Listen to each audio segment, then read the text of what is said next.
Antes de comenzar quería nos tomemos unos minutos para darle gracias al Señor por habernos traído hasta acá. No me refiero hasta acá, hasta el domingo, hasta la reunión, hasta la congregación, sino habernos traído hasta acá, hasta este tiempo, hasta la puerta de este tiempo. Así que donde estás, simplemente, si te sirve cerrar tus ojos, si no, pero que cada uno pueda darle gracias al Señor, porque al mirar atrás, Señor, es imposible decir que no hemos visto tu mano. En cada posta, Señor, aún en cada caída, aún en las dudas, en los momentos difíciles, como en los buenos momentos, Señor. Tu mano siempre estuvo para sostenernos, para acompañarnos, para mostrarnos el camino. Gracias, Señor, porque nos guías hacia la senda de la vida, nos guías, Señor, hacia sendas de vida eterna. Gracias porque nos salvas constantemente, Señor, de errarle al blanco, aun cuando nos equivocamos en nuestra necedad, en nuestra desobediencia. Está tu gracia, Señor, para abrazarnos, para volvernos, para mostrarnos una vez más el camino, Señor. Por eso en esta mañana queremos entrar por tus puertas con acción de gracias, Señor. Levantando nuestras manos al cielo como una señal, reconociendo, Señor, has sido bueno. Has sido bueno, Señor, conmigo, con mi casa, Señor. Gracias por la sanidad que has otorgado. Gracias por la revelación. Gracias porque no somos los mismos que hace 10 años, que hace 5 años. Aún no somos los mismos que la semana pasada, Señor. Gracias porque tu palabra nos transforma, Señor. Nos hace vivos, nos hace más eficaces, Señor. Gracias por todo lo que has soltado en esta mañana, Señor. Gracias porque ya la palabra, Señor, simplemente es una parte más. Ya lo que hiciste, Señor, lo estableciste en nuestras vidas, Señor. Te amamos, te amamos, te amamos, Señor, te amamos. Gracias, Señor.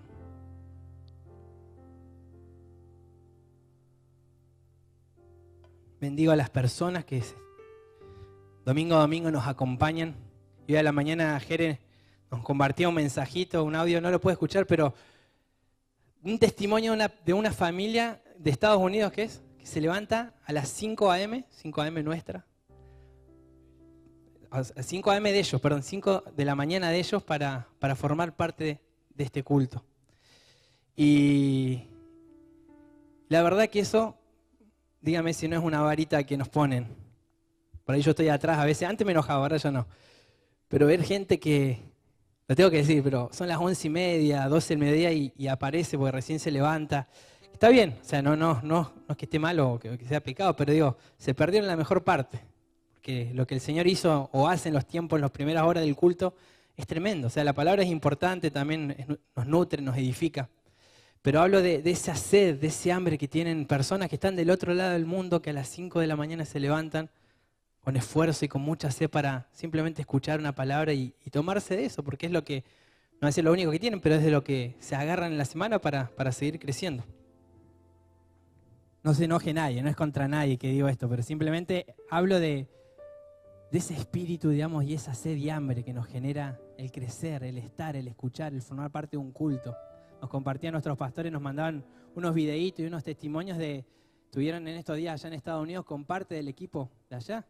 Y Gianna, que es una de las chicas que es la hija de Seba, que forma parte del equipo multimedia, como que caía en cuenta de la responsabilidad que es estar del otro lado de una cámara o estar en una transmisión, porque si era, a ver, claro, es gente de carne y hueso, es gente real la que está del otro lado y es impresionante la expectativa que tiene domingo tras domingo y que está y que buscan y que nos mandan mensajes cuando se cortó 5 minutos la transmisión, están ahí pendientes. Eso es tremendo. Es tremendo ver cómo el Señor a lo largo de los años, no a un pastor ni a una casa, pero ha ido expandiendo lo que ha soltado, la revelación que le ha dado a esta casa. Así que por eso también es digno de reconocerlo y darle la gloria al Señor. Amén. Y lo que hoy tengo básicamente es como una continuidad de lo que estuvimos haciendo en este tiempo de adoración. Y tiene que ver con algo que a principio de año me empezó a llamar la atención y como que empecé a estudiar algunas cuestiones que ahora les voy a compartir. Y que lo fui uniendo con cosas que en este tiempo el Señor nos ha ido llamando como casa, un tiempo de renuevo, un tiempo de transición, un tiempo donde realmente nos ha llevado a limpiar la casa, nuestra vida, desde lo íntimo, desde nuestros pensamientos, desde el pecado, hasta materializarlo en nuestra casa, quitando el lastre, quitando aquellas cosas que son viejas, como en el templo, tiramos casi 2 containers llenos de cosas que veníamos acarreando. Y todo habla de un tiempo nuevo, o sea, todo habla de una gloria postrera que está a punto de comenzar a manifestarse. Dice su palabra que la gloria postrera es mayor que la primera. Así que estamos en ese tiempo, estamos en esa transición. Y me detuve en estos meses o de principio de año aproximadamente con algo que empecé a notar en la Escritura como que se repetía tanto en el Antiguo Testamento como en el Nuevo Testamento. Y es entender que el Señor siempre marcó a los suyos, siempre marcó a su iglesia, desde un comienzo. Vamos a ir a la palabra del Señor en el libro de Génesis capítulo 4. Versículo 15. Voy a pedir ahí que me den una mano a Agus.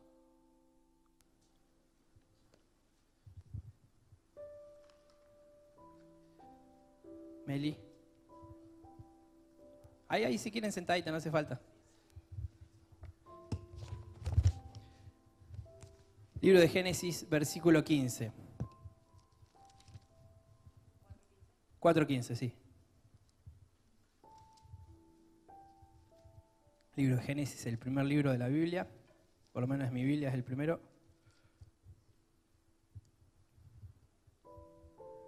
Y dice: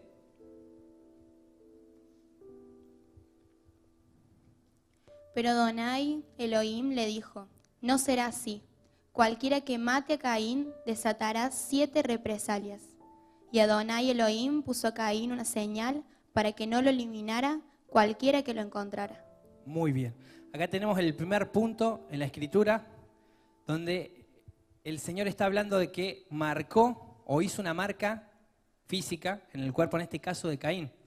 Y muchos dirán, o por ahí muchos leyendo por encima, los que no conocen la Escritura, teniendo en cuenta lo que Caín había hecho, que había asesinado, fue el primer episodio donde se derrama sangre en la historia de la humanidad. Y Dios le pone una marca a Caín. Entonces uno dirá, bueno, fue una marca como para apartarlo, para borrarlo, para quitarlo por lo que él había hecho, pero no.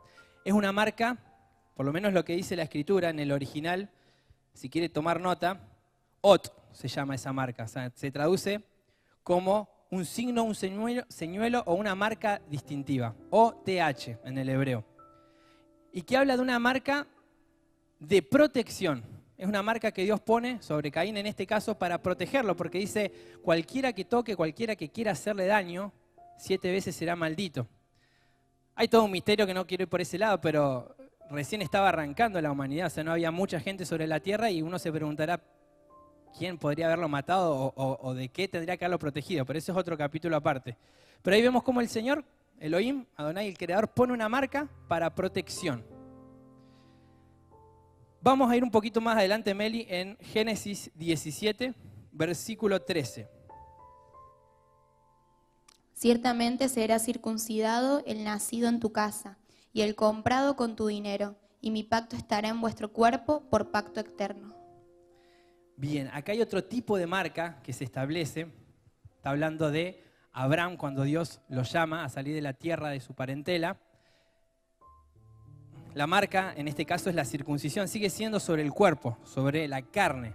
No me voy a detener en detalles, pero más o menos todos saben lo que es la circuncisión o lo que representaba. Era una marca que los distinguía de otros. Pero más allá de ser una marca en el cuerpo, una marca en la carne, es una marca que en este caso comienza a hablar de un pacto. Dios le está diciendo a Abraham, te voy a marcar a ti y a tu descendencia, y esto es una señal de pacto. Esta señal sobre vos, Abraham, y sobre tu descendencia hará que sea o que recuerde el pacto que yo estoy haciendo contigo a partir de este momento. Entonces tenemos en primer lugar una marca que está hablando de una marca de protección y en este caso, segundo caso, de una marca que nos está hablando acerca de un pacto. Esto era mucho antes de la ley. Dios decide establecer pacto con Abraham, un contrato. Quien estaba circuncidado en aquel entonces, podemos decir que tenía un trato con Dios, tenía un contrato con el Creador. ¿Vamos hasta acá? Más adelante conocemos una historia que es muy reconocida, pero estaba David que va a llevarle alimentos. Sus hermanos estaban frente al campamento de los filisteos. ¿Todos recuerdan esta historia? ¿Y quién se presentaba frente al campamento de Israel a amedrentarlos? Goliat. ¿Y qué decía el pueblo acerca de Goliat cuando este gigante venía, los amenazaba? ¿Cómo lo veía la mayor parte del pueblo, el populismo? Un gigante, un guerrero poderoso. Así lo veía el pueblo. El pueblo lo veía así, como un gigante, como un guerrero. Pero ¿cómo lo vio David cuando se presenta? ¿Qué es lo que él dice? ¿Quién es este? Ahí está. David lo reconoce como un incircunciso. El pueblo quizá lo veía como un gigante, como alguien a quien no podían enfrentar, pero David cuando él se presenta dice, ¿quién es este incircunciso? Traducido, ¿quién es este que no tiene pacto con Dios? En cambio yo tengo un pacto con Dios. Este no tiene un contrato con Dios, mas yo tengo un contrato con Dios. Este es un gigante y un guerrero, pero viene solo, mas yo tengo un pacto con Dios y vengo en el nombre del Señor de los ejércitos. ¿Bien? David tenía un entendimiento profético, no era solamente una señal, no era solamente un símbolo de la circuncisión. Hablaba de algo totalmente espiritual, un pacto que Dios había hecho, una marca que Dios había hecho. Busqué esta palabra, o la etimología de la palabra marca, y encontré algunas cosas muy interesantes. En cuanto a lo que proviene del latín, marca, o marco, con K, hace referencia a un territorio fronterizo. A su vez del proto-indoeuropeo, quiere decir merek, que también tiene que ver con poner límite. Defínase también como acción o efecto de marcar. Señal distintiva que se aplica a algo para reconocerlo. Y esto fue lo que más me llamó la atención. En especial, la que denota el fabricante o productor de una marca. ¿No les ha pasado cuando, a mí me pasa, por ejemplo, veo mucho cine o me gusta mucho el cine y estoy viendo una película y digo, sin saber, esta película es de tal director, porque vi, no sé, una puesta de cámara, un tipo de fotografía, entonces después voy, claro, era de este. O cuando leemos un libro, cuando escuchamos una canción, ¿no te pasa cuando escuchás esta canción, o sea, es de Kerigma? Como que tiene el sello de algo. Y hablar cuando estamos hablando de una obra de arte, de una artesanía. Por lo general, aquellas personas que hacen arte, o sea, pueden hacer una escultura, una pintura, lo que sea, hay algo en esa obra de arte que tiene su sello. Y me llamó la atención esto, cuánto más Dios poniendo su sello en su creación en nosotros. O sea, cuando ves algo, por ejemplo, en este caso, algo que sabes que viene del cielo, esto es made in heaven, o sea, sabés, lo reconoces, esto viene del cielo, esto tiene la marca del creador. Hay algo que reconocemos que va más allá de un producto, esto viene del cielo. O sea, ¿por qué? Porque tiene una marca, tiene una esencia que me hace notar o entender que es producto del creador y no de hombres.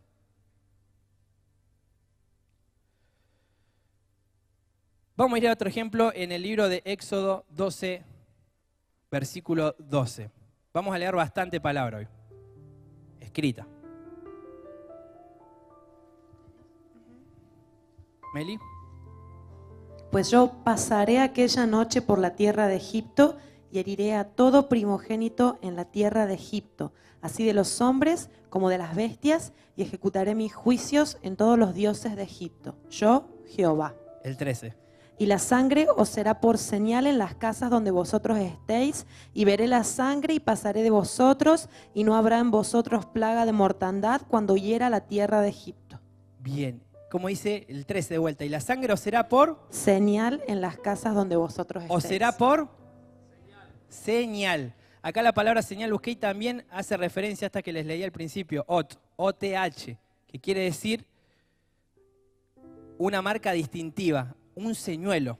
Conocemos la historia, el contexto. Dios había escuchado el clamor del pueblo en la tierra de Egipto que durante más de 400 años había sufrido, había servido en esclavitud, y escucha el clamor, por lo cual es conmovido, pone su vista sobre Moisés, envía su espíritu, se encarna en Moisés y lo envía como un libertador, y está hablando en ese contexto de Moisés cuando encarga al pueblo prepararse para salir. Era hora de salir, era hora de dejar ese tiempo de esclavitud para ir a una tierra mejor, a una tierra prometida. Pero hay algo que el Señor les dice, o sea, que haga algo, que sacrifiquen un cordero y que pongan esa sangre por señal, ¿en dónde? En el dintel de la puerta, de madera. Hay muchas cosas que, sobre todo en el libro de Deuteronomio, Levítico, esos libros que por ahí nos cuesta mucho entender, porque todavía quizá tenemos una mente muy racional, una mente muy demasiado caída todavía y nos cuesta por ahí entender o ver el significado profético de cómo Dios se mueve y establecía cosas digamos, en el Antiguo Testamento que tenían un profundo peso espiritual. En este caso el Señor les hacía hacer algo que en realidad era una señal ante el mundo espiritual, no era ante los hombres, no era una señal para los hombres, ¿o sí? ¿Era para que los egipcios lo vieran? ¿Era una señal para qué? Porque cuando pasara el ángel destructor iba a ver esa señal y no iba a tocar a los primogénitos. ¿Estamos hasta acá? Pero a veces el Señor nos pide que hagamos cosas que son por señal al mundo espiritual. No nos pasa acá que por ahí venimos y estamos en la alabanza y pasa el pastor o ese o quien esté dirigiendo y levante sus manos al cielo, hermano. Y levantamos nuestras manos al cielo. Y eso no es parte de la liturgia, no es simplemente hacer por hacer las cosas. Muchas veces levantamos las manos al cielo y tiene que ver como una señal al mundo espiritual, de reconocer algo, decir, Señor, acá estoy, de presentarnos delante de Dios. ¿O recuerdan cuando ya Moisés había salido del pueblo? Era la primera batalla que Moisés estaba librando y Moisés le dice a Josué, Josué, anda a pelear abajo. Yo me tengo que ir al monte arriba. ¿Y qué hace Moisés? Levanta sus manos. Muchos dirán, pero Moisés, la guerra estaba abajo, o sea, ahí vienen los guerreros, o sea, ahí viene la espada, ¿cómo es esto? Moisés, me imagino esa conversación de Moisés hablando con Josué. O sea, Josué, vos andá a pelear abajo, que mi guerra tiene que ver con otra cosa, con otra esfera, o sea, una guerra con el mundo espiritual que él estaba haciendo. ¿Y qué pasaba cuando Moisés bajaba sus brazos? El pueblo se debilitaba. Y cuando Moisés levantaba los brazos, se fortalecía. El pueblo establecía victoria. Muchas veces el Señor nos hace hacer cosas o nos pide hacer cosas que son una señal al mundo espiritual. Pero pasa que muchas veces subestimamos, en este caso, la guerra espiritual. Muchas veces subestimamos o desconocemos el poder que tiene la guerra espiritual. De pronto, esta semana recién les decíamos, estuvimos dando vuelta durante toda la semana alrededor de la ciudad. Hoy salimos 7 autos representando las últimas 7 vueltas. Y sí, ¿y eso qué tiene que ver? ¿Con qué sentido hacemos eso? Si se están perdiendo el tiempo, hay que ir a ganar almas. O sea, muchas veces no son esas cosas que por ahí dicen. No subestimemos la guerra espiritual, no subestimemos cuando Dios nos manda a hacer una acción, porque todo lo que estuvimos haciendo esta semana van a ver que va a dar fruto. Y de fruto no, simplemente el Señor nos mandó a hacerlo y punto. Obedecemos a lo que Él nos está haciendo hacer, nos está moviendo a hacer. El Señor en aquel entonces marcó las casas de su pueblo. En este nuevo pacto podemos decir que ya no tiene que ver con una casa física, con un templo de ladrillos, sino que el templo pasamos a ser nosotros. Y si el Señor en aquel entonces marcó las casas, marcó los dinteles de la puerta, Él está marcando o ha marcado sus casas, los templos que somos nosotros. Y vamos a ver, ya lo hemos escuchado, lo hemos estudiado esto, pero los dinteles en aquel momento eran de madera, ¿no? Y la sangre fue vertida sobre una madera. El dintel representaba una puerta. ¿Qué les hace acordar? ¿Un dintel? ¿Madera? ¿Sangre? La cruz. En aquel momento el dintel era una puerta, la cruz, por sobre todas las cosas, es una puerta, la puerta por la cual atravesamos a salvación y a vida eterna. Amén. El Señor sacó a Israel entonces de Egipto desplegando todo su poder, tomó su espíritu, me gusta esto, y lo encarnó en Moisés. Eso fue una señal lo que Moisés hizo al mundo espiritual, como recién decíamos. Ahora, hay algo que acá donde me empezó a atrapar esto de las señales, porque al principio veía lo de la señal, una señal para protección, otra señal que tenía que ver con un distintivo para ser una señal ante el mundo espiritual cuando el ángel destructor se soltara. Pero vamos a ver lo que dice en Éxodo 13:15. Agus, ¿lo tenés vos? Ahí está Moisés hablando con Faraón, ¿no? Sí. Y obteniéndose Faraón en no dejarnos partir, mató a todo primogénito en la tierra de Egipto, desde el primogénito del hombre hasta el primogénito del animal. Por eso yo sacrifico en honor de Yahvé todos los machos que abren la matriz, y así redimo todo primogénito de mis hijos. ¿Cuál leíste recién? El 15. ¿De capítulo? 13. 13:15. Seguí con el 16. Te será pues por señal sobre tu mano y por filacterias entre tus ojos, porque con mano fuerte nos sacó Yahvé de Egipto. ¿Podemos poner ese versículo acá en la pantalla? El versículo 16 del capítulo 13. Lee esa versión que me gustó mucho. Te será pues por señal sobre tu mano y por filacterias entre tus ojos, porque con mano fuerte nos sacó Yahvé de Egipto. Acá hay algo que me empezó a llamar mucho la atención y que vamos a seguir leyendo en otras intervenciones del Espíritu a lo largo de la Escritura, donde dijo, te será por señal en tu frente, por decía memorial, delante de tus ojos, quería decir en tu frente y en tu mano. Quiero que nos quedemos con esto. Bueno, acá dice, por memoria delante de tus ojos, eso quiere decir la frente, y sobre tu mano y por una memoria delante de tus ojos. ¿Te será señal entonces en tú y en tú? ¿Te será señal en tú y en tu mano? ¿Tenemos la imagen esa que mandé hoy? Hay una palabra ¿qué versión es esa, la textual? La cuarta textual. Mira, no lo sabía, pero quiere decir te será por filacteria. Vamos a ver algo ahora, si tienen la imagen esa. Ahí en internet también si la quieren poner los chicos. Vamos a darle un minuto. Ahí está. Esta es una imagen que me tocó ir a cubrir un evento, una sinagoga judía hace unos meses atrás. Y cuando empecé a estudiar esto, veo de vuelta, o me lleva, digamos, a cómo eran las vestimentas de los rabinos o los judíos en la antigüedad. No sé si se alcanza a notar ahí, pero lo que quiero que vean es lo que tienen en su frente y lo que tienen en su brazo. ¿Lo alcanzan a ver? Es como un cuero, es como un cubo acá, y es como un cuero, digamos, que rodea una cinta que rodea su brazo. ¿Lo alcanzan a ver atrás más o menos? Después búsquelo si no. Eso se quiere decir, o se dice que, o se llama filacteria, le llaman algunos. Busqué, según los judíos no es filacteria porque filacteria dice que proviene del griego, que quiere decir amuleto. Entonces como los judíos el amuleto lo veían como algo malo, de maldición, le llaman tefilín. O sea, tefilín ellos prefieren llamarlo en el original a ese dispositivo, vamos a decirle. Y ellos se toman de la palabra que Dios dice en Deuteronomio 6:8, si la tienen por ahí. Si no, yo la busco acá, la leo rápido. Y atarás como una señal, ¿en dónde? En tu mano, y estarán como frontales ante tus ojos. Nuevamente acá tenemos, te será por una señal en tu mano y delante de tus ojos, en tu frente. Miren, con esto no quiere decir que ahora tengamos que venir todos vestidos así, con la filacteria el domingo acá.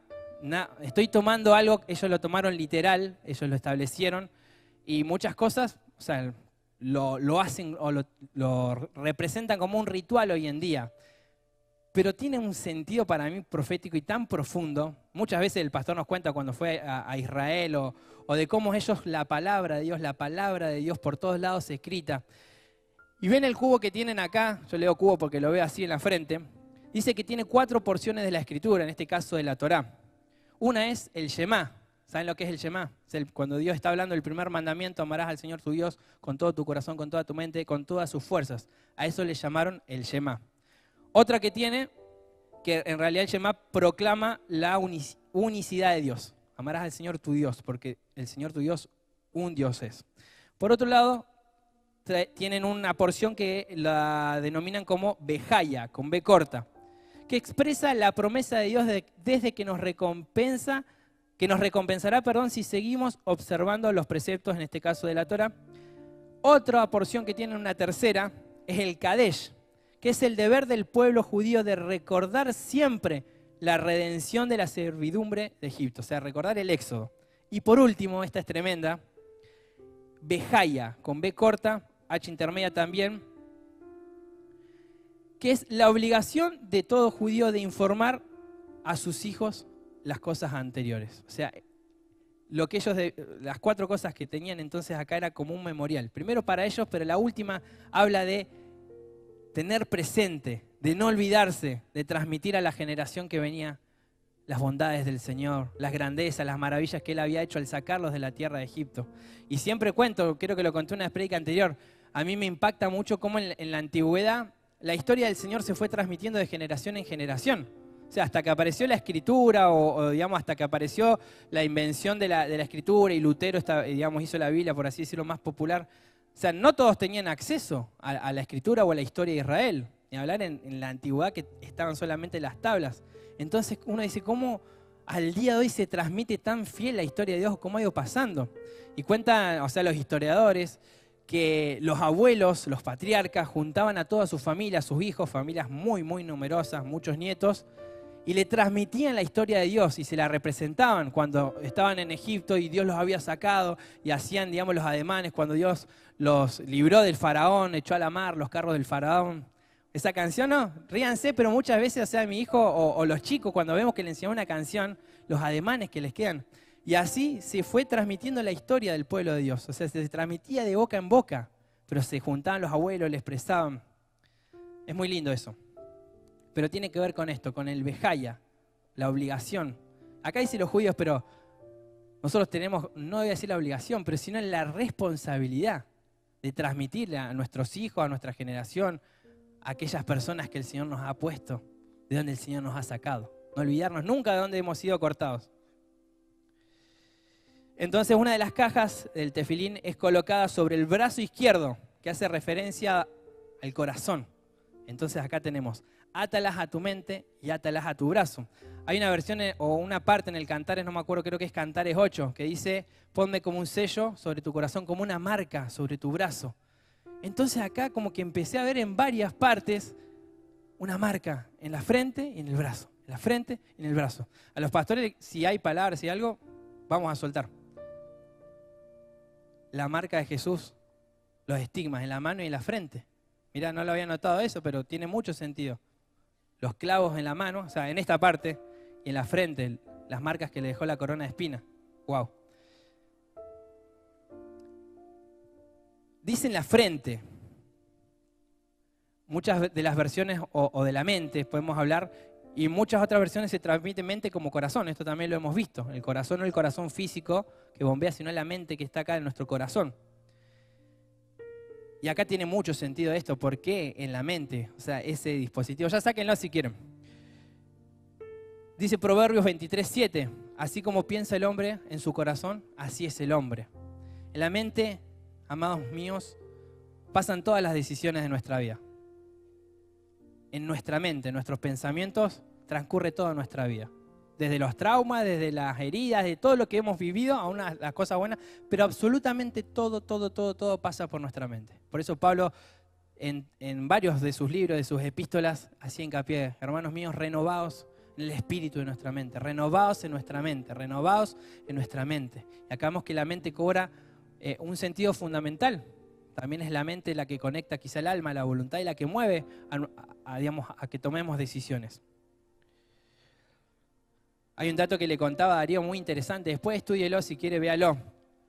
Pero como todo lo que Jesús hizo en los lugares que pisó, en el lugar donde entregó esa oración que hizo en el Getsemaní. Getsemaní quería decir prensa de aceite. Pero también en el lugar donde Él fue crucificado. ¿Alguien recuerda cómo se llamaba ese lugar, el lugar donde Él fue crucificado en la cruz? Gólgota. ¿Saben lo que es traducido Gólgota? Calavera. Jesús murió en un lugar llamado Calavera. Que tiene oídos, oiga. Él donde dio su vida, donde abrió, donde quitó el velo, en un lugar que se llamaba, más allá del contexto, ¿por qué se lo llamaba así? Él murió en ese lugar porque tenía un sentido, creo que muy profético y muy profundo.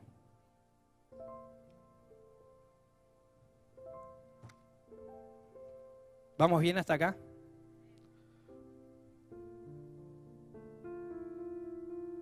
Vamos a otro punto de la Escritura, en Éxodo 39:30.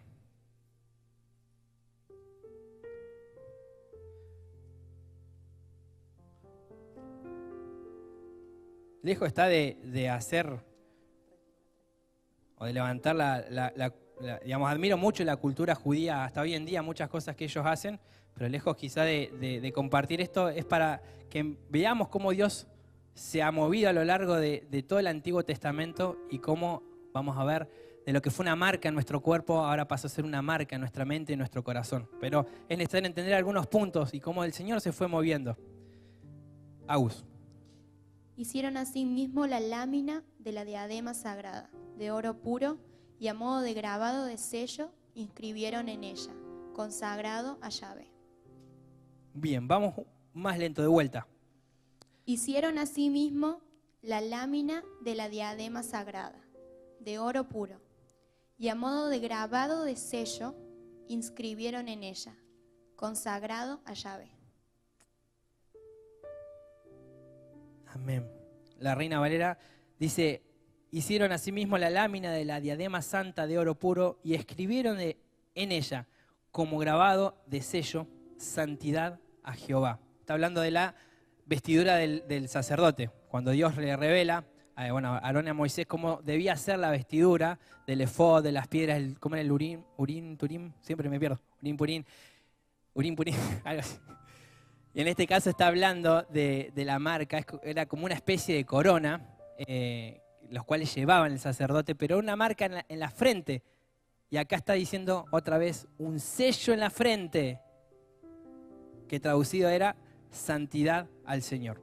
Bien, y esto va a ser un poco donde me voy a meter donde el Señor, digamos, entiendo que nos está llevando en esta mañana, a esa marca que Él puso acá. Y ahora vamos a entender que todas las marcas tienen que ver con algo que fue establecido desde antes de la fundación del mundo.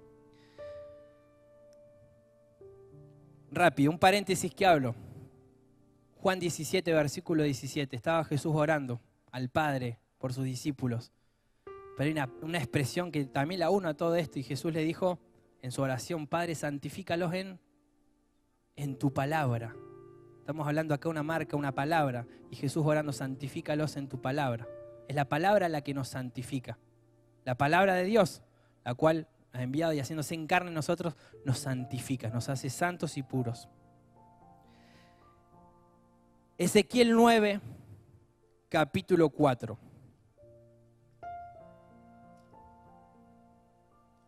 Contexto, profeta Ezequiel, Israel en cautiverio, Babilonia.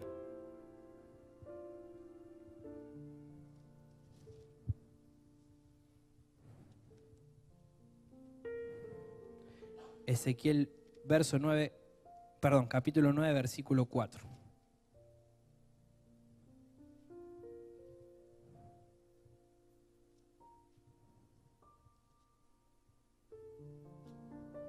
Quien lo tenga. Sí, por favor. Y le dijo Jehová, pasa por en medio de la ciudad, por en medio de Jerusalén, y ponles una señal en la frente a los hombres que gimen y que claman a causa de todas las abominaciones que se hacen en medio de ella. Otra vez, y ponles una señal en la frente a los hombres que gimen y que claman a causa de todas las abominaciones que se hacen en medio de ella. Nada de lo que Dios hace es azaroso. Acá estamos hablando otra vez de una señal que el Señor manda a poner sobre los hijos, aquellos que estaban bajo aflicción. Y es impresionante porque vuelve a pasar lo mismo que aconteció en Egipto. El Señor manda un ángel que iba a pasar, un ángel destructor en este caso, pero que el ángel iba a hacer la vista alta a aquellos que tenían ¿qué? Una señal ¿en dónde? En la frente. La busqué acá y la señal que está hablando literalmente era una señal que era una letra que en el hebreo quiere decir Tav, T-A-B corta. La señal esa o la letra, para algunos teólogos o estudiosos, tenía la forma de la cruz. Y no alcancé a buscar bien, pero lo que recuerdo que leí, que hace referencia a alguien que está muerto, a alguien que muere o a alguien que está por pasar de una dimensión a otra. Cuanto más, o sea, la cruz representa eso. Pero una letra, que era Tav, la cual se sellaba en la frente, que tenía una similitud muy grande a la cruz. Y el significado de esta palabra, ¿sí? ¿Ibas a decir algo? ¿No? Tiene que ver a la señal de la cruz. O sea que ahí vemos que la cruz, que la salvación, que la sangre del Cordero estuvo desde el principio, aún antes que Jesús hubiera venido en carne y en sangre. Porque dice la palabra en Apocalipsis 13 que el Cordero fue inmolado ¿cuándo? Antes de la fundación del mundo. O sea, la cruz fue necesaria, obviamente, Él se despojó de su gloria, Él vino en forma de hombre, carne y sangre, pero eso simplemente era una representación de lo que ya había acontecido en la eternidad. pongamos en esta hora nuestra mente así en modo eternidad, más allá del tiempo, del espacio. Y surgen un montón, así hay preguntas o cosas, ¿por qué Jesús podía perdonar pecados antes de haber sido crucificado, antes de haber terminado? Y tantas cosas que los fariseos lo instaban, le preguntaban, le cuestionaban. Pero el Cordero ya había sido inmolado antes de la fundación del mundo. Jeremías 1, cuando estaba el joven profeta y lloraba, decía, Señor, soy muy joven. ¿Qué le dice el Señor? No digas que sos joven, porque antes que estuvieras en el vientre de tu madre, yo ya te había marcado. Acá vuelve la palabra marca, que tiene que ver con OTH. Yo ya te había marcado, ya te había separado. En Efesios 1, Pablo vuelve a decir lo mismo, porque fuimos escogidos antes de la fundación del mundo. O sea que fuimos marcados antes de la fundación del mundo. Fuimos separados, fuimos santificados antes de que nuestra mamá nos tenía en el vientre. No solamente que fuimos santificados, apartados. El Señor le estaba diciendo a Jeremías, no solamente fuiste santificado, sino te enviaré por profeta a las naciones. No solamente lo santificó, sino que ya tenía el plan, ya tenía la obra preparada para él. ¿Cuánto más para los que creen en su palabra? No está de más decirlo.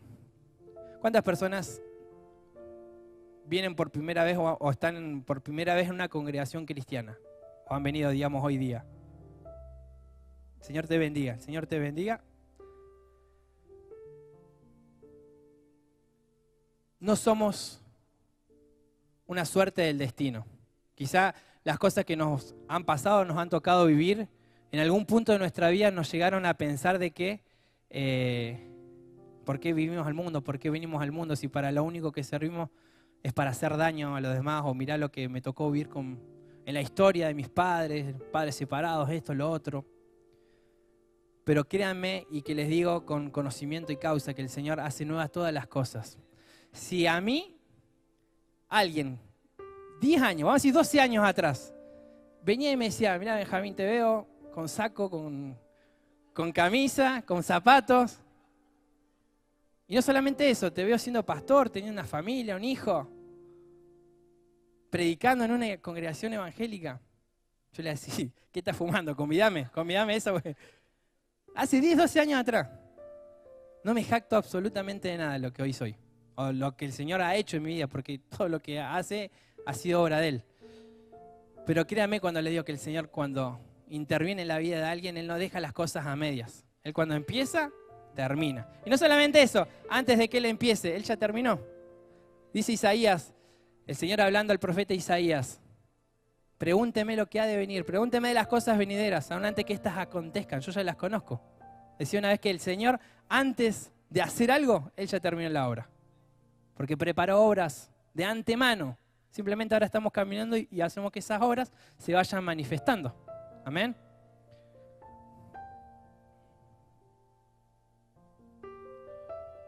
Todavía es la introducción esta. Sigo los pasos de mi pastor. Pero no, vamos a ir a hacer el cierre, no es muy largo. Efesios 4:30.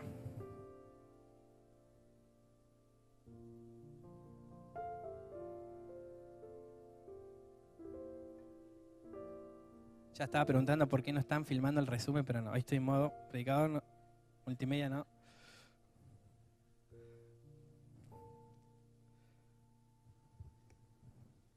Efesios 4:30. ¿Leemos? Por favor. Y no contristéis al Espíritu Santo de Dios, con el cual fuiste sellados para el día de la redención. Con el cual fuiste sellados para el día de la redención. Para el día de... Otra versión dice el día de la salvación. O sea que el Espíritu Santo que vino, cuando el Señor, mejor les conviene que me vayan porque viene. ¿Por qué somos reconocidos? Por la marca, por el sello que tenemos en nuestra frente. En el cual seremos reconocidos. Como yo les decía, 10 años atrás, 15, si me contaban la historia, lejos de creerla, decirle, ¿qué estás diciendo? Tenemos una mente muy temporal, pero yo siempre imagino la película de Los Ángeles mirando de arriba y viendo el desastre que era mi vida, mi familia, diciendo, Señor, ¿estás seguro? ¿Estás seguro? O sea, esta lacra, no es lacra, pero...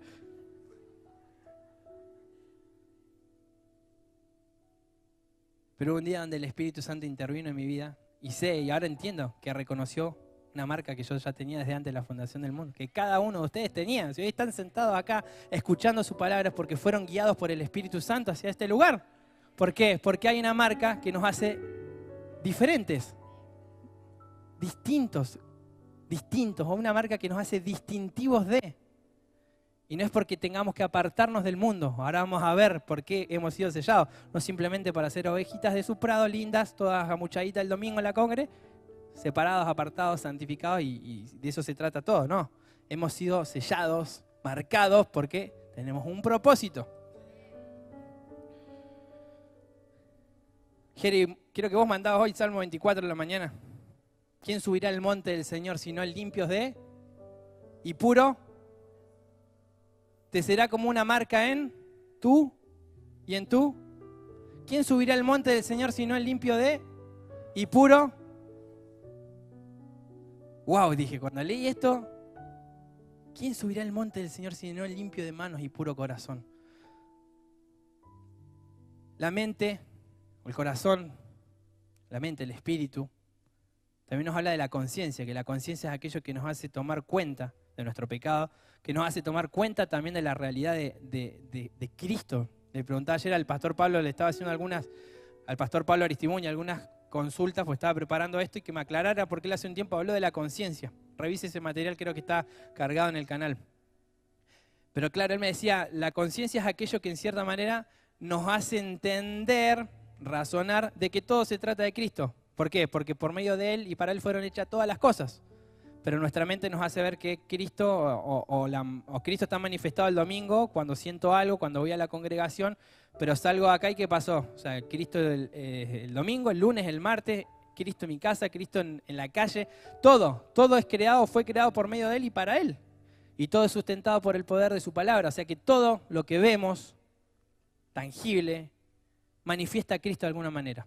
Entonces la conciencia, de cierta forma, por un lado es lo que nos hace entender o entrar en cuenta de que Cristo está en todos lados.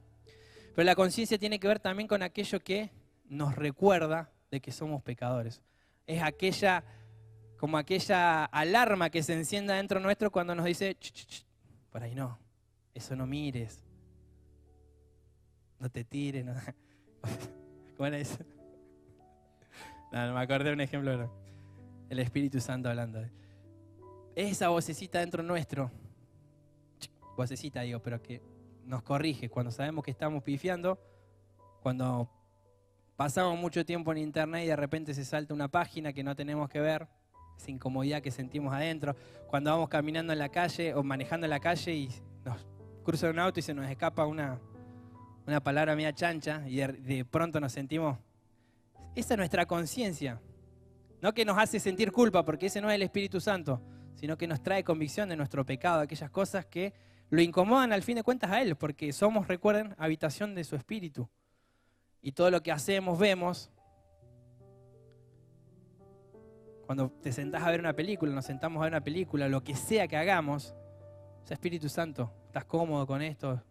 O sea, son niveles que vamos alcanzando, pero estoy hablando en este caso de aquellas cosas que el Espíritu nos recuerda a nuestra conciencia que estamos errándole al blanco.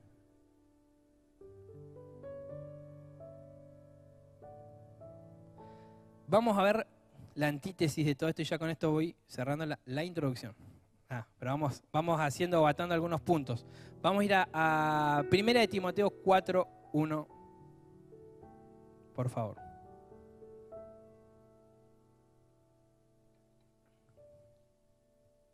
Y acá puede entender que al fin de cuentas todos tenemos una marca. Vamos a ver lo que dice esta porción de la Escritura. Pero todos hemos sido marcados. Algunos para ser distintivos, o sea, para que el Espíritu Santo nos distinga, en cierta manera. Pero vamos a ver acá que hay otros que también han venido con una marca. 1 de Timoteo, capítulo 4, versículo 1.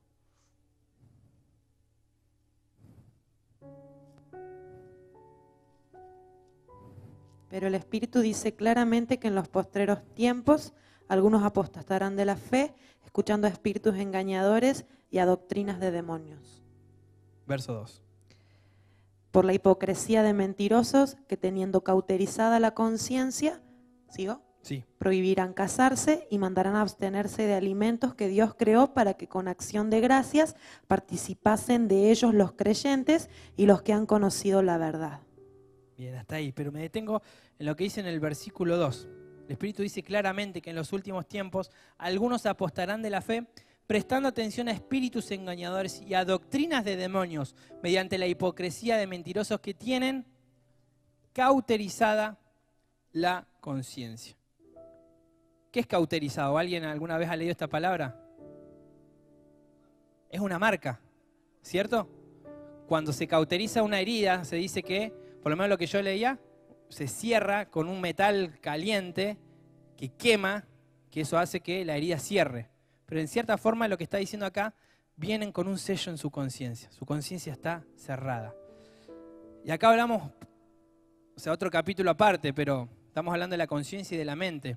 ¿Qué es lo que hace el pecado en el Hijo de Dios? Lo primero que hace, comienza a endurecer el corazón, pero ese endurecimiento está hablando de algo que comienza a cauterizar nuestra mente. Y cuando nuestra conciencia es cauterizada, comenzamos a tener o a perder noción de lo que está bien y lo que está mal.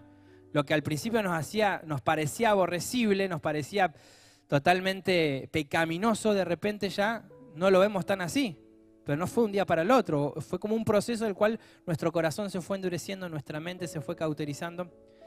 Pero eso es lo que hace el infierno, digamos, a través del pecado. Pero me detengo en esto que está hablando de hombres que ya vienen con la, voy a decir así, como con seteados en su mente. Con la mente cauterizada. ¿Por qué? Porque son personas que realmente, o digamos, su función es hacer daño. Hacer daño al cuerpo de Cristo. Está hablando Pablo en este caso de aquellas personas que se iban a levantar en los postreros tiempos con una intención mala en su espíritu, de dividir, de traer división. Voy a hacer la gran ceba a los que vea que están cabeceando, les voy a acercar un vaso de agua. Pero pelee porque estamos en guerra toda la semana, estamos en guerra en este momento y estamos peleando. O sea, si ve que se está durmiendo, si le sirve, párese a tomar agua, pero pelee. No deje que el diablo robe la semilla. Entonces decíamos que cauterizar es sellar una herida con un metal caliente. Y acá veía algo, o sea, por lo menos lo que el Señor me mostraba a mí, cómo muchas veces la mentalidad del rechazado funciona. O sea, cómo la persona que tuvo o pelea mucho con la percepción del rechazo y es algo que no logra vencer, es algo que va cauterizando nuestra conciencia. Entonces es una persona que constantemente está viendo lo malo, o está midiendo la autoridad, o está con distensión, o le cuesta mucho reconocer la autoridad. Y todo lo que sabemos que el rechazo origina en nosotros. O sea, cuando tenemos percepción de rechazo, estamos perseguidos todo el tiempo, sueltan una palabra así y dicen, no, está hablando de mí, o por qué. O sea, son cosas que vamos maquinando y vamos dejando crecer adentro nuestro, pero eso como que cauteriza nuestra mente, por un lado. Y no me iba a meter en ese tema, a ver si lo busqué, si lo puse acá. Lo había buscado, pero no quería entrar en ese tema. Tiene que ver con la escatología, pero estaba hablando en Apocalipsis de aquellos que iban a ser sellados con la marca de la bestia. Y realmente hay muchos estudios o cosas que hoy en día, de los chips que vemos que se están implantando, de muchas cosas que ya están ocurriendo, que ya están aconteciendo. Yo creo que no solamente tiene que ver con una señal, con una marca en la carne, en el cuerpo, aunque sí puede ser una manifestación, pero sí estamos hablando de personas que van a ser selladas. Y dice el libro en Apocalipsis, cuando está hablando de la dispensación de los tiempos, en un momento está Dios hablándole al ángel y le dice que no toque ninguna planta, ninguna cosa creada, solamente aquellos hombres que no tengan, ¿recuerdan? La señal en su frente. Esto está hablando y Dios dice, arrasen con todos.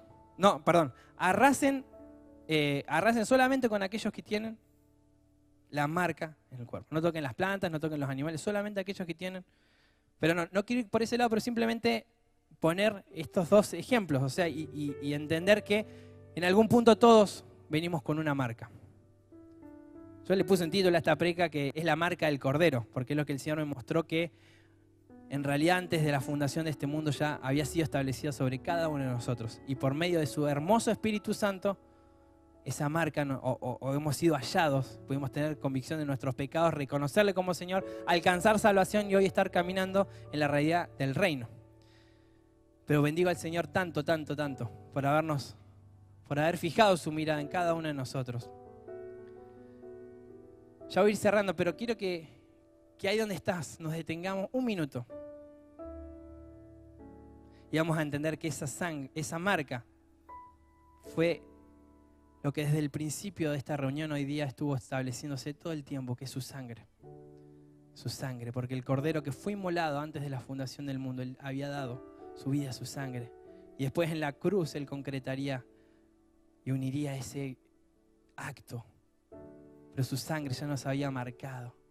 Y cuando pasó la destrucción, pasó por alto nuestra casa. Señor, gracias. Gracias por tu sangre en cada uno de nosotros.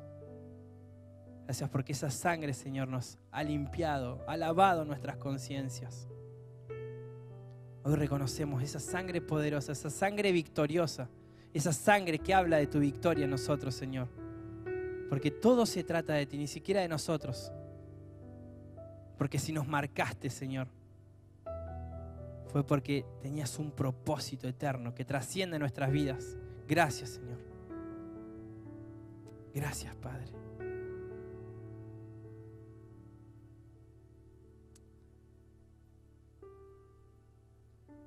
¿Quién subirá al monte del Señor sino el limpio de manos y puro corazón? El corazón, la conciencia, las manos hablan de nuestras obras. Las manos muchas veces manifiestan las obras que hacemos.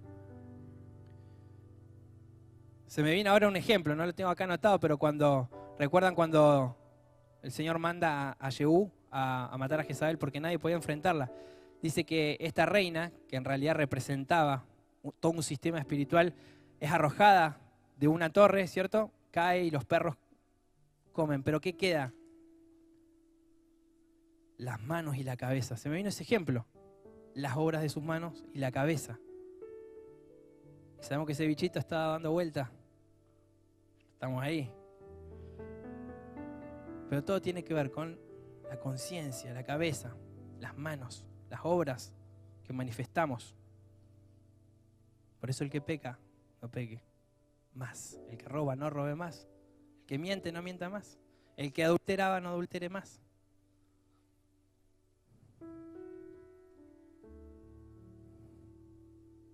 Y ahora sí vamos entrando en la recta final. Porque si hemos sido marcados y sellados tiene que ver con algo. Vamos a ir al libro de Josué 5. Y ahora sí le pido a todos que abran su Biblia. Porque esta es una palabra creo que es profética.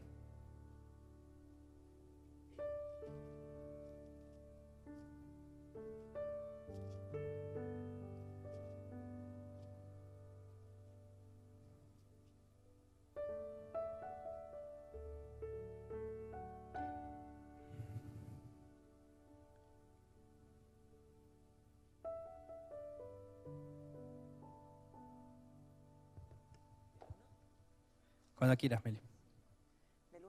Sí, todo. Vamos a leer todo el capítulo.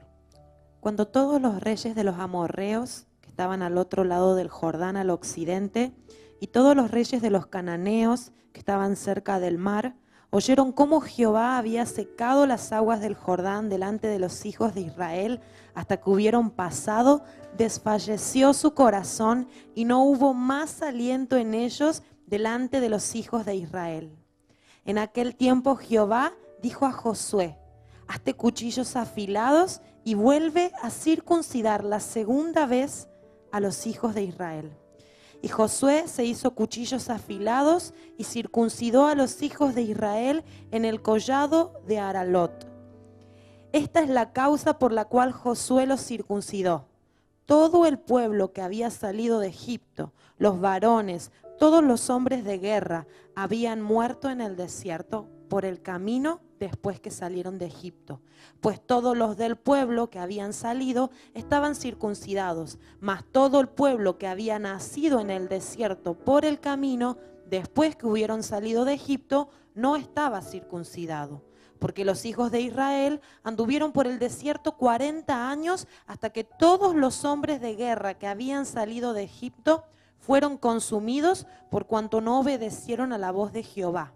Por lo cual Jehová les juró que no les dejaría ver la tierra de la cual Jehová había jurado a sus padres que nos la daría, tierra que fluye leche y miel.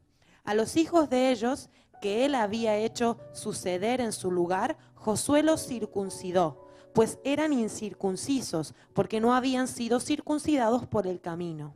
Y cuando acabaron de circuncidar a toda la gente, se quedaron en el mismo lugar en el campamento hasta que sanaron. Y Jehová dijo a Josué: hoy he quitado de vosotros el oprobio de Egipto, por lo cual el nombre de aquel lugar fue llamado Gilgal hasta hoy. Y los hijos de Israel acamparon en Gilgal y celebraron la Pascua a los 14 días del mes por la tarde en los llanos de Jericó. Al otro día de la Pascua comieron del fruto de la tierra, los panes sin levadura, y en el mismo día espigas nuevas tostadas. Y el maná cesó el día siguiente, desde que comenzaron a comer del fruto de la tierra, y los hijos de Israel nunca más tuvieron maná, sino que comieron de los frutos de la tierra de Canaán aquel año.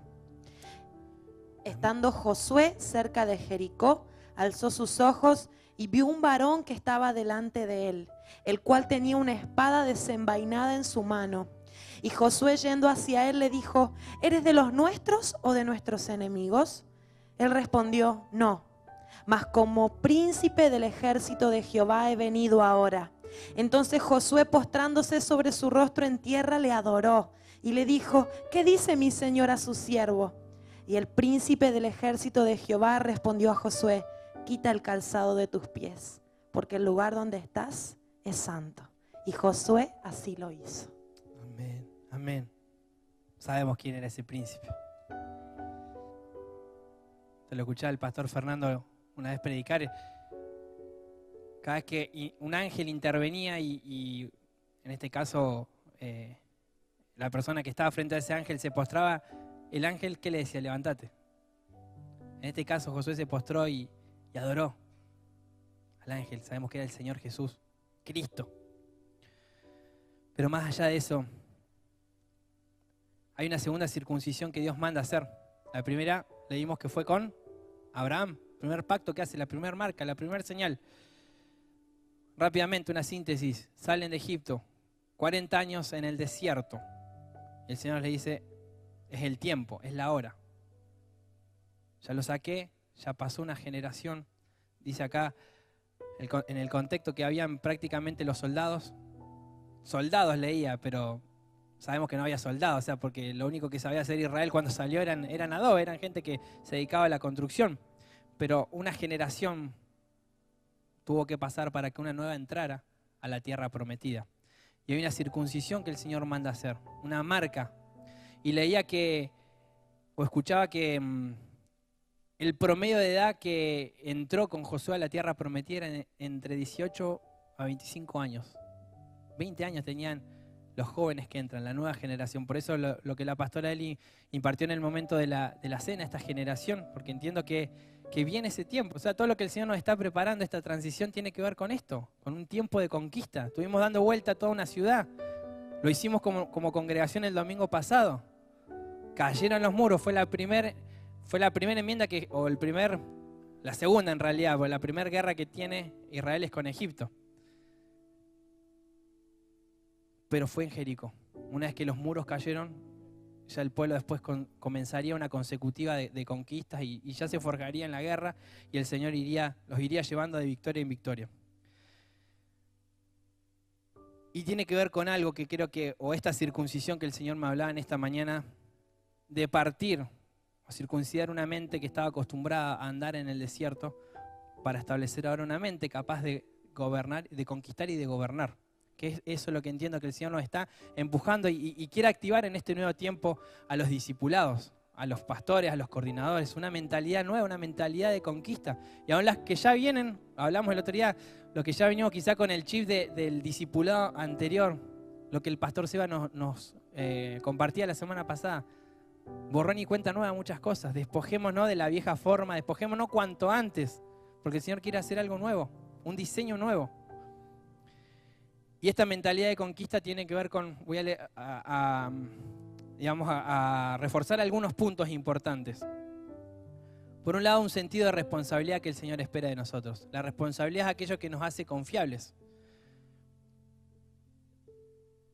Dios no nos va o no te va a encomendar una tarea de gran magnitud, por así decirlo, a un recién convertido. No le va de repente a dar... ¿Por qué? Porque tiene muchas cosas y tiene mucha lógica que sanar, digamos, que limpiar de su vida, hábitos. Y a medida que vamos siendo obedientes, que vamos respondiendo a su voz, a su llamado, comenzamos a ser confiables, porque el Señor no quiere decir que nos va probando, pero vamos creciendo en carácter, vamos creciendo en obediencia. Me gusta un ejemplo que Pastor Pablo decía una vez. Por ahí creemos que cuando Dios nos manda a hacer un ayuno, o me mandó a hacer un ayuno de harinas de repente, o me dijo que me abstenga de tal alimento, uno cree que, wow, ahora tengo más sensibilidad para escuchar al Espíritu Santo porque no estoy comiendo harina. Y en realidad no es la abstención a ese alimento lo que te hace más espiritual. Lo que nos hace más espiritual es que estamos siendo obedientes a su voz. La obediencia es lo que nos hace crecer, lo que nos hace ser más espirituales, si así queremos decir. Entonces vamos creciendo y nos vamos tomando responsabilidades conforme a la madurez que vamos alcanzando. Y la responsabilidad también tiene que ver con tomar en cuenta la tarea que nos ha sido encomendada. Todos acá hemos sido impartidos en este tiempo y hemos sido comisionados por parte del Señor a una nueva tarea que se viene, de ganar almas, de evangelizar. Se va a activar una parte, un brazo evangelístico, lo cual... O sea, nos empuja a salir a predicar literalmente el Evangelio, a ganar almas. Entonces esto tiene que ver no solamente con asumir esa responsabilidad, sino con entender lo que opera espiritualmente en la ciudad. O sea, queremos conquistar, por así decirlo, una ciudad, pero no tenemos ni idea de las cosas espirituales del segundo cielo, por así decirlo. Queremos conquistar una ciudad, pero conocemos muy poco de su historia. ¿Cuántos conocen, o no conocen, mejor dicho, quién fundó la ciudad de Córdoba, que viven acá? ¿O cuántos conocen o consideran? O sea, no vamos a tomar prueba ahora, no voy a preguntar, pero ¿cuántos conocen poco de la historia de esta ciudad? Es tiempo de que comenzamos, no porque sea más importante que aprender la palabra, pero si estamos en una ciudad y estamos llamados a conquistar o a ganar una ciudad, necesitamos conocer, necesitamos ser instruidos, necesitamos conocer su historia, necesitamos conocer cuáles son los estratos espirituales. Vamos a empezar un tiempo como discipulado de meternos en el Señor, de hacer mapeos en la zona donde estamos, o sea, hacer una lectura espiritual del segundo cielo para evangelizar también, porque la palabra nos dice, o sea, predicar el Evangelio a toda criatura, anunciar a principados, a potestades, también, no solamente a las personas de carne y hueso.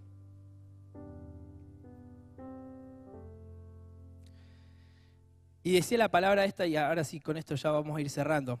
El Señor me había dado esta palabra, acá la tenía anotada en la Biblia, en el año 2013. Al otro día de la Pascua comieron del fruto de la tierra los panes sin levadura y en el mismo día espigas nuevas tostadas. Y el maná cesó al día siguiente. La verdad que yo te compartí esa palabra hace como 4 años, 5 años atrás aproximadamente. Llevamos 2 años de casado con Ana Paula. Y me acuerdo que los primeros 2 o 3 años de casado realmente nos pasaban cosas totalmente sobrenaturales. Les cuento algunas, pero para que entiendan cómo era mi mente y cómo el Señor empezó a tratar. Vino una vez una persona, antes de casarme, me dice, entiendo de Dios sembrarte esto, una moto. Otra persona, por otro lado, entiendo de Dios sembrarte esto, una bici. Otra persona, al poquito tiempo, entiendo de Dios sembrarte esto, otra moto. Tenía 2 motos, una bici. Y venía así, o sea, recién estábamos casados por casarnos, venía una persona, entiendo de Dios darte esto. Pum, sobre 4.000, 3.000 pesos. ¡Wow! Dije, ¿y si esta la vi en el Señor? O sea... Y me acuerdo que un día estaba leyendo esta palabra y empiezo a tener convicción de que era para mí. Y voy y le digo, Pauli, el Señor me dio esta palabra, que si es el maná, que viene el tiempo de la conquista, o sea, de entrar a la tierra prometida. Y yo digo, o sea, en ese momento yo estaba como empezando a dedicarme a lo que hoy me estoy prácticamente dedicando, o sea, la fotografía, el video. Entonces digo, wow, se nos van a abrir las puertas, voy a vivir de esto, o sea, de un día para el otro. Fue un año, pero de sequía. Cesaron las cosas, me rompí una moto, choqué una moto. Bueno. Me pasó de todo ese año. Y pasaron los años y no la veía, no llegaba a fin de mes.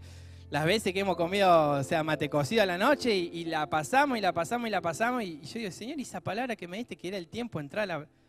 Y acá, o sea, y puede entender después con el tiempo.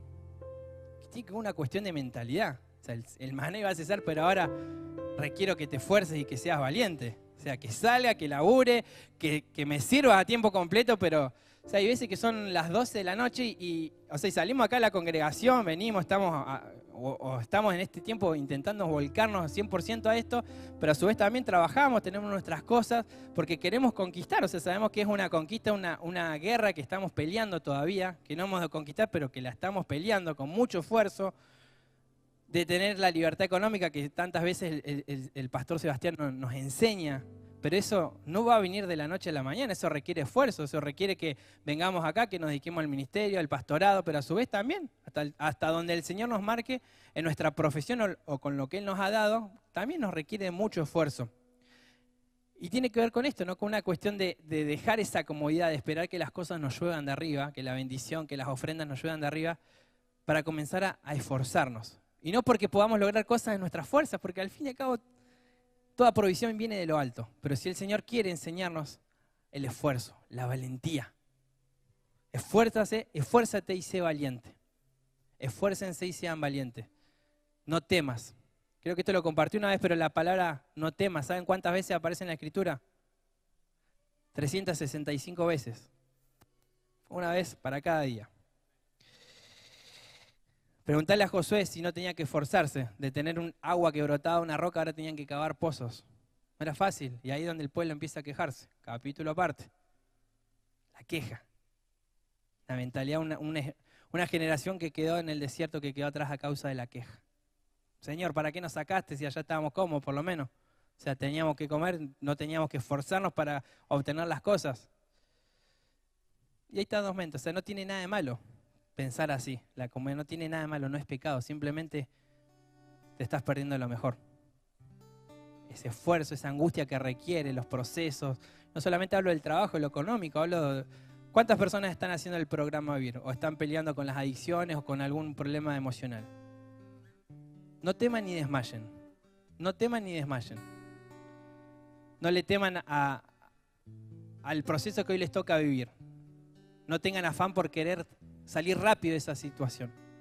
Van a salir cuando logren la madurez que el Señor les está requiriendo en este tiempo. No tienen la toalla.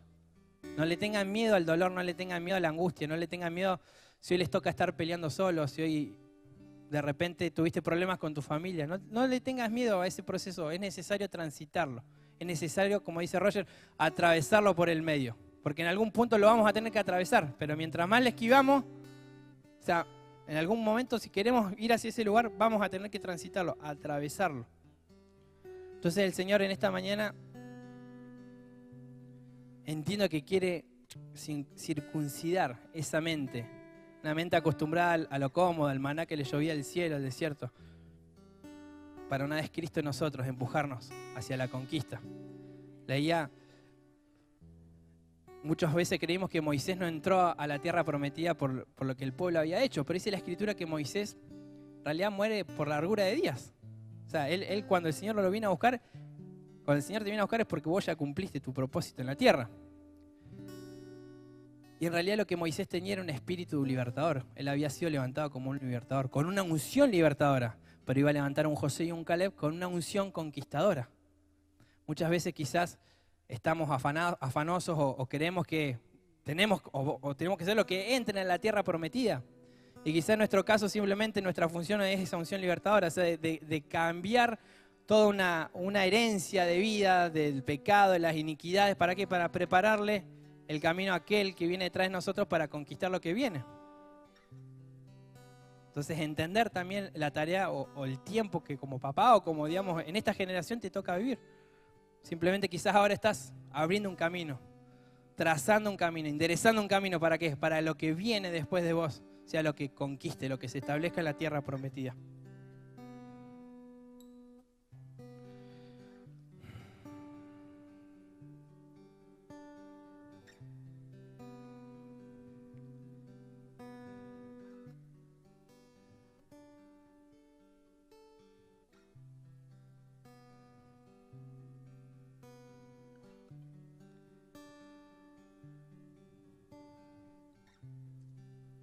Hemos sido marcados y sellados con un propósito.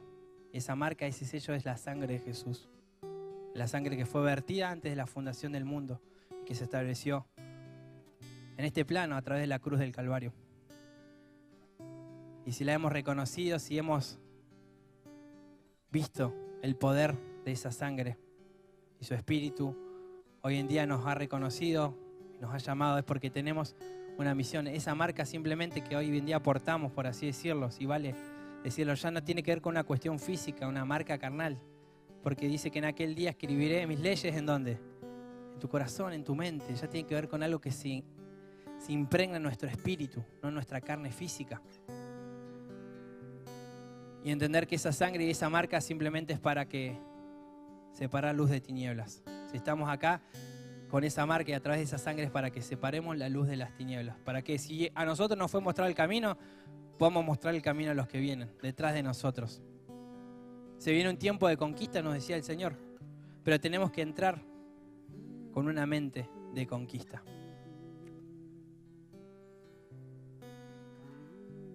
Cerrar con esto.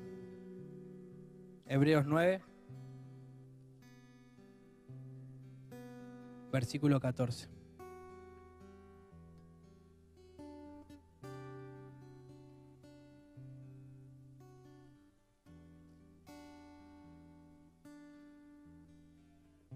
Cuando lo tengan.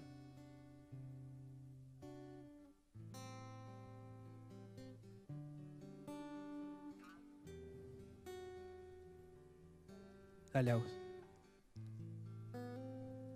Cuanto más la sangre de Cristo, quien mediante el Espíritu Eterno se ofreció a sí mismo, sin mancha a Dios, limpiará nuestras conciencias de las obras muertas para servir al Dios vivo.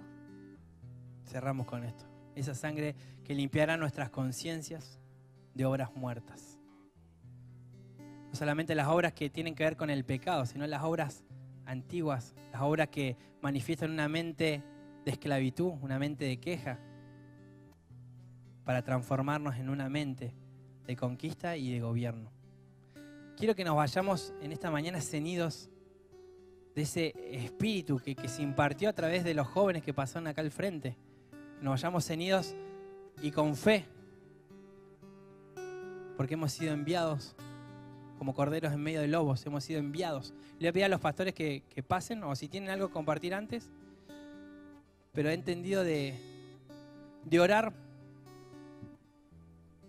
y a través de una acción que el Señor me mostraba en esta mañana, sí. Y aquellos que sientan, esto no quiero que lo haga nadie porque vea al otro pasar o porque simplemente el que tenga la convicción. Pero entendí de que hoy el Señor derramaba esa sangre sobre nuestra conciencia. Quizá como una acción unirlo a través de ungir la frente, pero para que ese sello, esa marca se haga visible y todo lo que el pecado, el rechazo pudo haber cauterizado, hoy esa sangre y el poder que obra en esa sangre quite toda dureza, quite toda tiniebla. Así que aquellos que entiendan a medida que vamos ministrando, en la frente de muchos puedo ver escrito santidad al Señor, santidad al Señor. Y ese espíritu de santidad que hoy se suelta, Señor, nos abrace.